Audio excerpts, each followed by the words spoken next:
NFL meeting over league's inmates comes to screeching halt after what Cowboys owner Jerry Jones did. The social justice warriors that make up the NFL just got some bad news about their latest efforts. Despite most of the team owners in the National Football League not lifting a finger to stop their players from disrespecting the flag, at least two owners took a more proactive stance at a recent meeting. Dallas Cowboys owner Jerry Jones has been the most outspoken supporter of the National Anthem, declaring that any player who disrespected it wouldn't be playing. That stance has gotten him some respectful players and delighted fans. Up until Sunday of this week, the only other team that had an equally untarnished reputation was the Houston Texans. The Texans had been the only team whose players hadn't knelt for the anthem at all. However, during a recent owners' meeting with NFL brass, Texans CEO and owner Bob McNair made a comment about the anthem protest, saying that the league shouldn't let the inmates run the prison. Those, now famous comments made the overly sensitive players freak out, for lack of a better word picture. The players threw a glorified temper tantrum with almost the entire team kneeling during Sunday's game against the Seahawks. Players across the league are insisting that the league meet with them to discuss the abuse that they're suffering at the hands of the guys who sign their million-dollar contracts.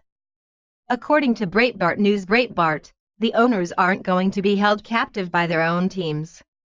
Not only are they putting off dealing with the players' insurrection, they're looking to get NFL Commissioner Goodell ousted for not fixing this problem before it got this bad. Dallas Cowboys owner Jerry Jones, one of the few team owners to openly criticize the NFL's ever-present National Anthem protests, has a new target in his sights. According to reports, Jones is working to stall Commissioner Roger Goodell's extension. They are also still reeling over Goodell's mishandling of the Ray Rice domestic abuse case, as well as the increasingly disastrous decision to allow the San Diego Chargers to move to Los Angeles. "You don't get to have this many messes over the years like Roger has had and survive it," an owner anonymously told ESPN. Reporters also point out that Goodell's contract extension has not been finalized. "Maybe Arthur Blank, the head of the compensation committee, and that committee think they're on track," the owner said. "But they have a lot more resistance than they counted on, and maybe they don't know how the resistance is growing as we speak."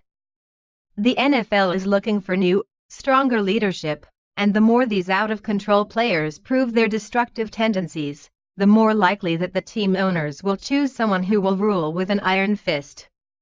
If the players were trying to preserve their right to protest on the field, they've officially overplayed their hands, and the team owners are about to fix the problem. Share if you think it's time for the NFL to throw out every single anthem protest supporter.